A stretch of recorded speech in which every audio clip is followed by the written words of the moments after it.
Well, hey guys, good morning. Big A coming to you live. You know where I'm at, the station, Camp Greenway. What a great day.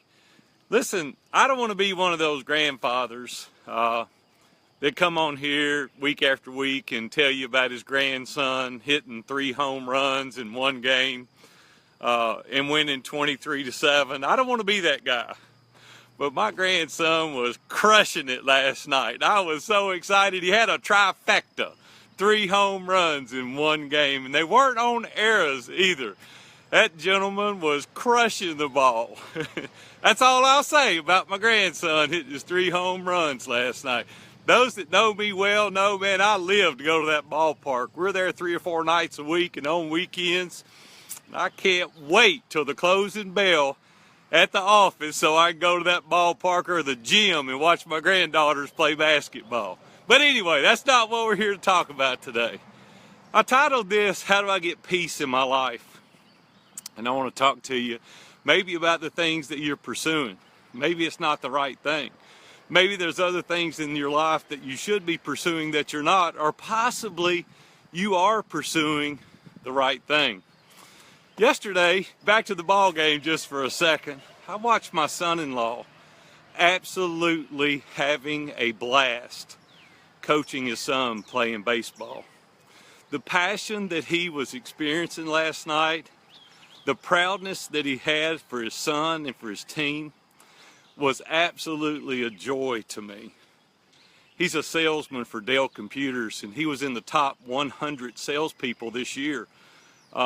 He absolutely crushed it at work, but he didn't get near the excitement out of that as he did last night in that ball game. And it really did me well to see him and the excitement and the passion that he has for his son and for coaching that little league team.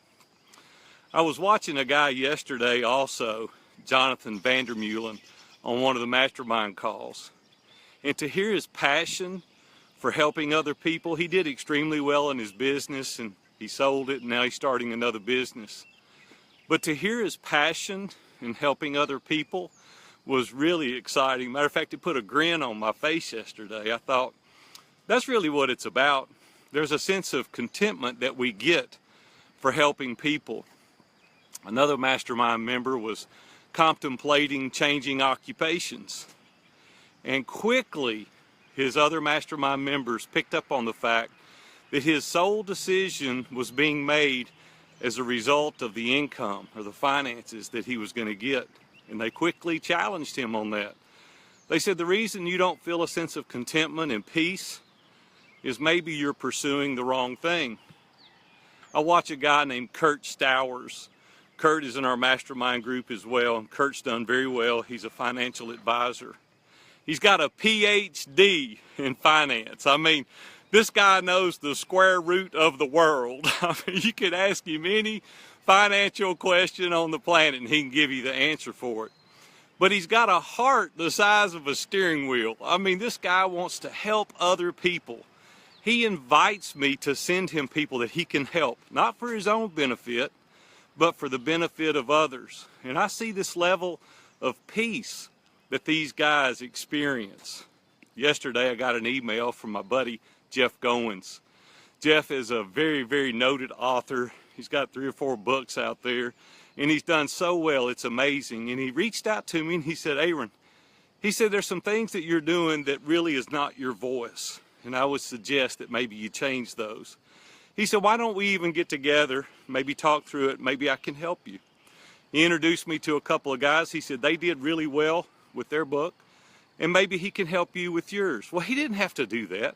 I mean, this guy's got plenty going on. He's got a new book coming out himself, but he reached out.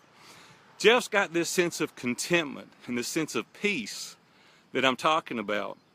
There are many guys across the country that I've coached that have money for generations. I coached a guy recently and he said, I've got enough money that my children's children will never have to work. But he said, I'm missing something. He said, there's something in my life that is just not right.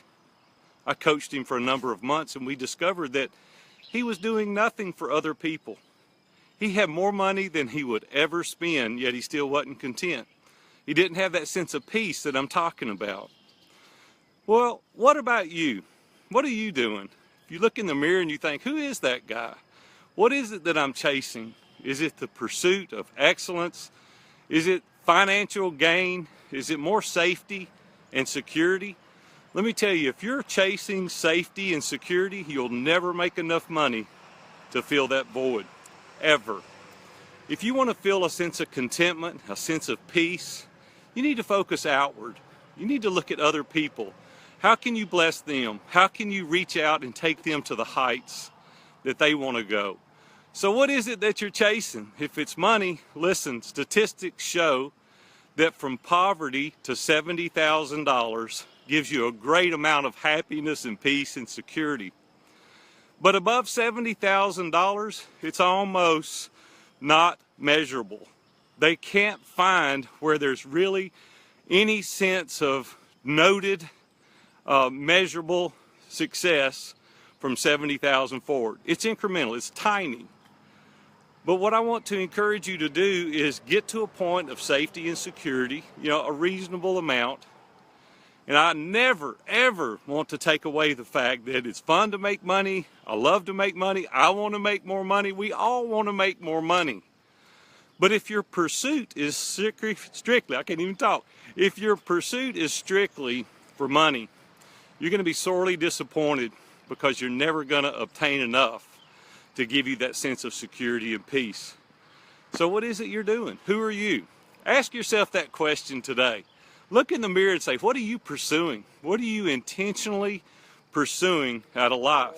I promise you, you'll get so much more content, satisfaction, purpose, and meaning out of looking outward, helping other people like these people I've mentioned. There's a peace about them. There's a countenance that these people have that many people that have a lot of money don't have. There again, nothing wrong with making money. I love to make money. I want you to make money. But I want you to think about what your pursuit is. And could you do something differently, possibly, that would give you more meaning and purpose in your life if you were pursuing the right thing? Okay, so think about it. Do that self-evaluation today. You can go to my website, viewfromthetop.com. There are 2 assessments that you can download. One is called What Do I Want? You really search for the things that you want out of life and you pursue those.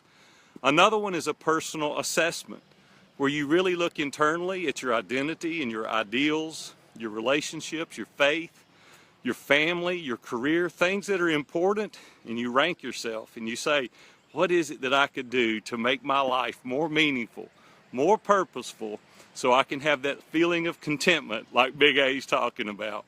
You guys go out there today and crush it, kind of like my grandson did last night. Have a great day. I'm Aaron Walker, coming to you live from the Station Camp Greenway. Have a great day.